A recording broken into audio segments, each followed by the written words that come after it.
Greetings gamers, ex-gamers and friends and family of gamers. Well folks, only 2 days to go off this challenge. I've fully completed 29 days without any sign of withdrawal symptoms, and well, that's about it. Last night I actually slept better than normal and woke up nice and refreshed. No sign of irritability or temptations to game, no troubled dreams. I certainly haven't had any colds or flu-like symptoms or bowel problems, no feelings of emptiness or despair, no mood swings or anything of that nature.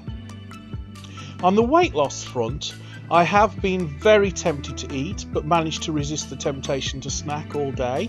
However, on the weight loss front, I'm concerned that I'm losing too much weight, too rapidly. This morning, I weighed in at 123.7 kilograms or 273 pounds.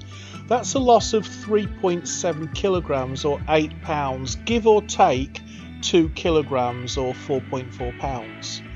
That's just over half a stone in 10 days, again give or take.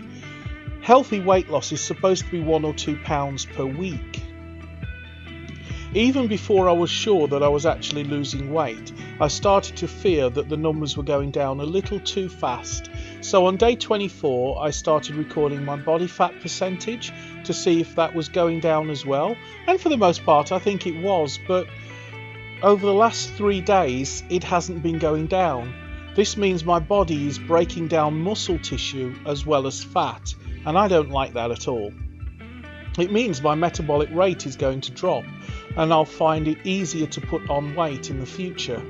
It also means I'll be physically weaker. In an attempt to arrest this trend, I'm going to increase my calorie intake a little. I'm still not going to snack between meals, and I'm still only going to have 2 meals a day, but I'm going back to a more normal portion sizes just for today. I'll also be stepping up the reps in my exercise regime. I'll then look at the effect that it has on my weight. Tomorrow I'll go back to half portion sizes but have 3 meals instead of 2 and see what effect that has. I'll continue with a trial and error approach into February until I find a way of losing fat without losing muscle. Now in today's video I want to talk about red flags that non-gamers can look out for in friends and family. Sometimes it's far easier for a friend or family member to notice someone has a problem, whereas the affected individual might be bogged down in the details of his or her life to notice the broader trends. Bear in mind, of course, if you are a friend or family member, you only have snapshots, so you won't have the full story. However, before I talk about red flags that may indicate problem gaming, I want to talk about the nature of gaming so that you can tell the difference between problem gaming and normal gaming. So, before we start talking about red flags, let's just bust a few myths that non-gaming friends and family members seem to have. Seeing a person play the same game on 2 days in a row is not a sign of addiction. Some games take hundreds of hours to play and others have no definite ending. It's not possible to play a video game from start to finish in the time it takes you to watch a movie. You could watch every single Hobbit and Lord of the Rings trilogy and then read all the books in the Tolkien universe, including the Silmarillion, and the gamer might still be playing the same game. I fully understand and appreciate how that might come across to a non-gamer as an obsession or addiction, and you might worry that the gamer is focusing too much on one single activity, but trust me, that's just the nature of gaming. Games are huge and have vast open worlds to explore, and yes, we all know those worlds are virtual, but they are populated by real people and real social interaction is taking place in a safe environment. I'd rather my son hang out in Stormwind or Orgrimmar chatting to people than hanging out on a street corner with his mates bored out of his skull looking for anything legal or otherwise to relieve the crushing boredom of teenage free time.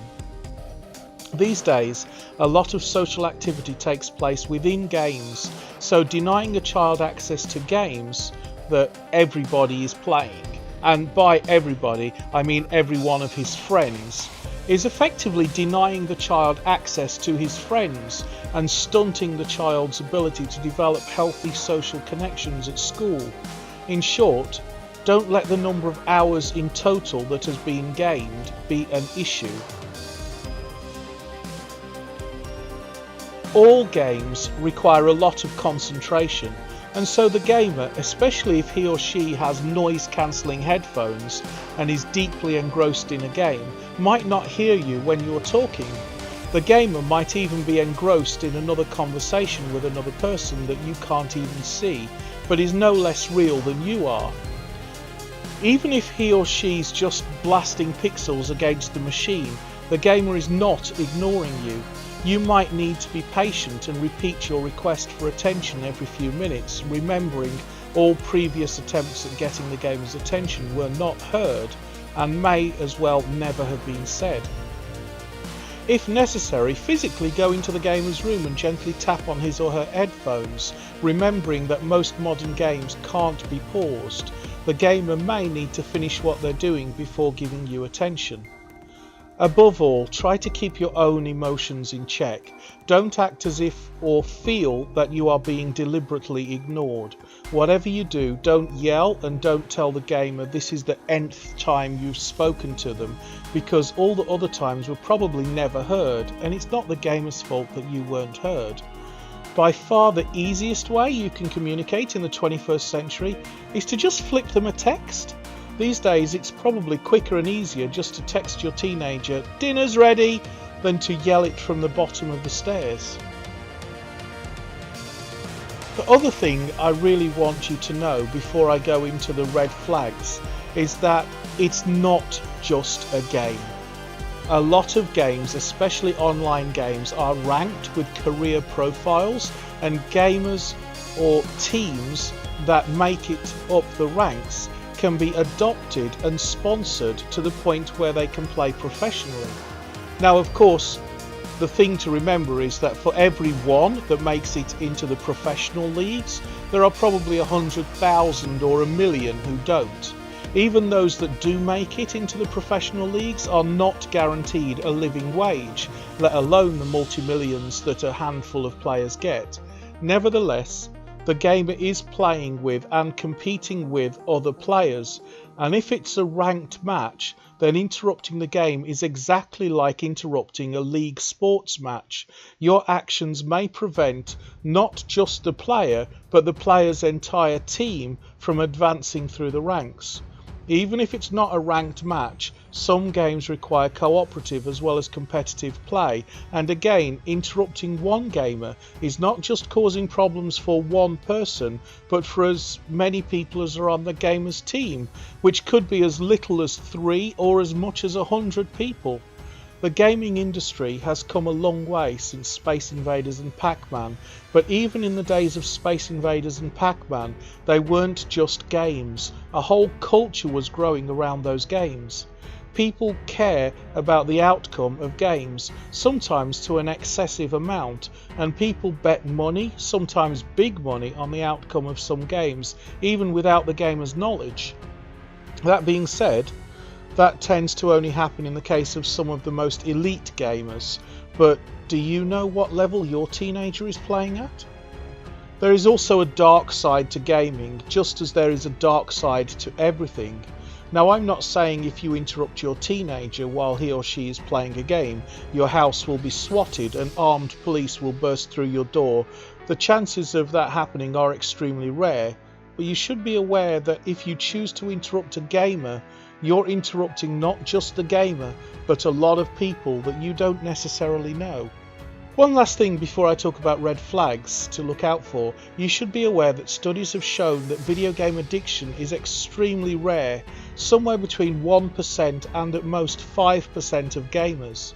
That means somewhere between 95% and 99% of gamers don't have a problem with gaming, although to look at some of the forums you would think it is extremely common, with hysterical overreactors seeing any and all gaming activity as an addiction.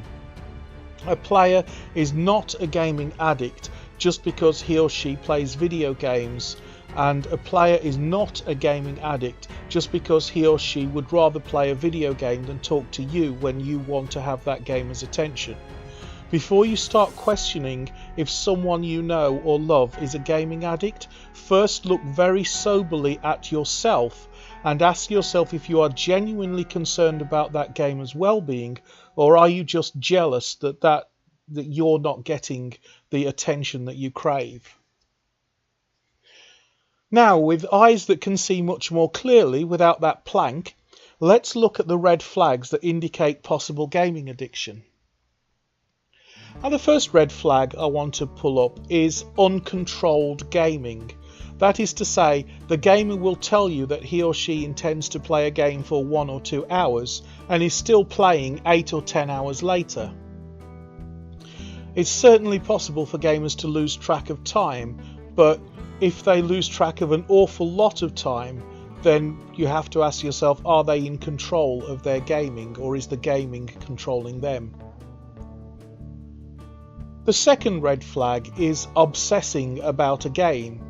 If you're having a natural conversation and you find the other person's attention constantly wandering, but if that particular game is mentioned, the person is engaged and animated and never seems to get bored of talking about that game and has very little interest in anything other than that game, then this is a clear sign something is wrong.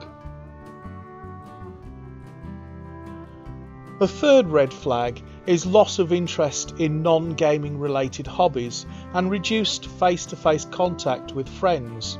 Normal gamers will play video games, but they will have other hobbies and interests that don't involve gaming, and if not gaming, will have no shortage of ideas for other things to do. If gaming is the only thing the gamer wants to do, such that if they can't game, they are lost, then that is a huge red flag that the gaming is becoming problematic. Now, the fourth red flag is lower grades across the board. That is to say, anyone can drop a grade in a subject, especially as the person gets a better idea of what career they want. Some subjects can be abandoned to focus on the ones that are most relevant. If some teachers are complaining that the student is not really trying or has lost interest, while other teachers are praising the improved performance, that is an indicator of maturity, that the student has come to a decision about his or her career path and has prioritised the subjects that will be most helpful and abandoned the ones that are least helpful. However, if grades are falling across the board, then that is a red flag that not enough attention is being paid to studies, and you should look out for the biggest time sink. If the gamer has left full-time education, then what's happening at work would be a good indicator that something is wrong. If the person is regularly late for work, not attending to his or her duties properly, being overlooked for promotions or facing disciplinary action or even fired, then there will be a reason behind this, and though in and of itself it won't prove gaming addiction or any other kind of addiction, it's still a red flag and should be investigated, not ignored.